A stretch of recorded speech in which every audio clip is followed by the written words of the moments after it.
राहुल गांधी की लड़की देखने गए थे तो लड़की की माँ बेहोश हो गई। बरसों से लिए बैठा हूँ गुलाल हाथ में, बरसों से लिए बैठा हूँ गुलाल हाथ में, आते नहीं है किंतु गोरे गाल हाथ में। वारे मुर्गे वो मजे आ रहे हैं। ऐसे ये श्रोता तो एक्सपोर्ट करने लायक है, मैं सही बताऊं। ऐसे हमको हर जगह थोड़ी ना मिलते हैं। कईयों तो मेरी सब शुरू में मेरे को ही खड़ा करती है लोग, जैसे मैंने बताया ब्रांडेड ओपनर। सबसे पहले मेरी फाइल से लगती है, फिर छोटा सा मुंह बना के मैं किनारे राहुल गांधी जी के पीछे पड़ गए। राहुल गांधी जी पद यात्रा कन्याकुमारी नहीं मिलनी चाहिए, नहीं मिलनी चाहिए। आपको उनकी दुविधा नहीं पता तुल भैया। अभी शादी के लिए भाई साहब राहुल गांधी की लड़की देखने गए थे तो लड़की की माँ बेहोश हो गई। तो पानी वानी डाल के होश में लाके बोले तुझे क्या हुआ? बोले 25 साल पहले ये लड़का मुझको शादी के लिए देखने आया था। बापरे के पीछे फालतू ही लोग पड़े हुए हैं दादा, कुछ नहीं है, सब बढ़िया मजे में चल रहा है। मेरी तो इतनी किस्मत खराब है दादा कि मेरे खुद के अपने घर के रोने नहीं खत्म हो रहे हैं। वो मेरा छोटा वाला भाई है तो भैया, तो भी 12वीं कक्षा में फेल हो गया तो पिताजी ने उसको फटकारा, बोला बगल की शर्मा जी की लड़की को दे, 80% अंक से पास हुई है। भाई साहब बगल की वर्मा जी की लड़की को दे, 85% अंक से पास हुई है। हाँ तू 2 साल से फेल हो रहा है। तो मेरे भाई ने कहा पिताजी दिमाग मत खराब करना, 2 साल से उन्हीं को देखने के चक्कर में। तालियां आप लोगों की कमजोर होंगी तो मामला ठंडा हो जाएगा।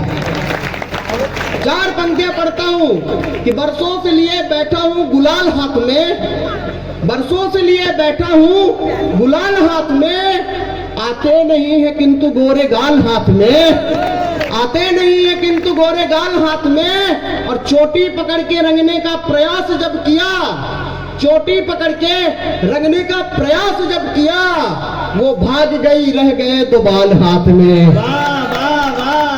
वो भाग गई रह गए 2 बाल हाथ में। भाई साहब मैं बता रहा हूँ मेरा तो नसीब ही खराब है। जहाँ मेरी अपनी शादी हुई है वहाँ मेरे से बड़े 2 साड़ू भाई हैं। तो पता नहीं सासू माँ को क्या सूझा, बोली कौन सा दामाद मेरे को ज्यादा पसंद करता है, ये परीक्षा ले ली जाए। तुम्हारे बड़े वाले भाई साहब को लेके गई डोकरी और छिपरा नदी में कूदी तो बड़े वाले भाई साहब ने बचा लिया। तो उनको 13-1 लाख रुपए वाली वो होंडा सिटी गाड़ी दिलवा दी। इसके बाद मेरी बारी, मेरे को लेके गई डोकरी, फिर मेरे दूसरे साड़ू भाई को लेके गई डोकरी, फिर नदी में कूदी तो उन्होंने बचा लिया। तो उनको 7-8 लाख रुपए की स्विफ्ट डिजायर गाड़ी दिलवा दी। इसके बाद उसको लगा कि ये सबसे छोटा है, यही सबसे ज्यादा अपने को मानता होगा, तो मेरे को लेके गई और जहां सबसे ज्यादा पानी है तो भैया वहां डोकरी कूदी। मैंने नहीं बचाया। समाप्त। घर आया तो ससुर ने 32 लाख की फॉर्च्यूनर दिलवा दी।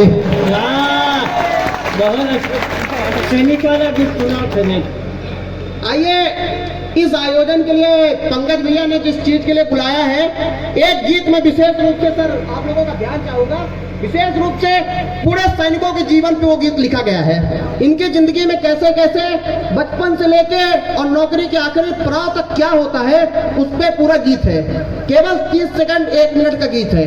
मैं बहुत धीरे धीरे पढ़ूंगा, लेकिन आखिरी पंक्ति में मैं चाहता हूँ कि इनके सम्मान में पूरा सदन एक बार गुंजायमान हो जाए और मुझे विदाई दे कि रूह कांप जाएगी अगर परिश्रम उसका बतला दूंगा। आप इनका परिश्रम, इनका तप जो बता रहे थे कि सियाचिन में -40 डिग्री सेल्सियस में रात भर खड़े रहते हैं, आखिरी पंक्ति में आपके सैनिकों के प्रति मैं सम्मान प्रेम देख रहा हूं, लेकिन मुझे विश्वास कराइएगा कि आप बहुत ज्यादा इनसे प्यार करते हैं कि रूह कांप जाएगी अगर परिश्रम, राहुल भैया अगर परिश्रम उसका बतला दूंगा। सपनों में भी ना कर पाओगे अगर श्रम इनका दिखला दूंगा। दुश्मन की छाती पे काल का तांडव करते हैं। अरे सुनना चाहो तो इस वीर की गाथा तुमको सुना दूंगा। अरे सुनना चाहो तो इस वीर की गाथा तुमको सुना दूंगा। व्यक्तित्व ऐसा जैसे गंगा का निर्मल पानी, अपने लहू से लिखता अपने वीर गति की कहानी। मन में नेताजी, रूह में भगत सिंह जी है समाये। अरे भारत माता के चरणों में समर्पित कर दी उसने अपनी सारी जवानी।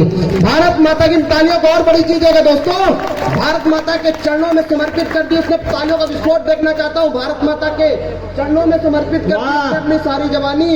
माँ का सबसे प्यारा है वो, बूढ़े पिता का सहारा है वो, बच्चों की आंखों का तारा है वो, गीता के श्लोकों को खुद में उतारा है वो, पत्नी के माँ का सितारा है वो, शास्त्र नीति में निपुण। एक बार विस्फोट कीजिएगा कि शास्त्र नीति में निपुण सैनिक हमारा है वो। अरे भारत माता का सबसे प्यारा दुलारा है वो, भारत माता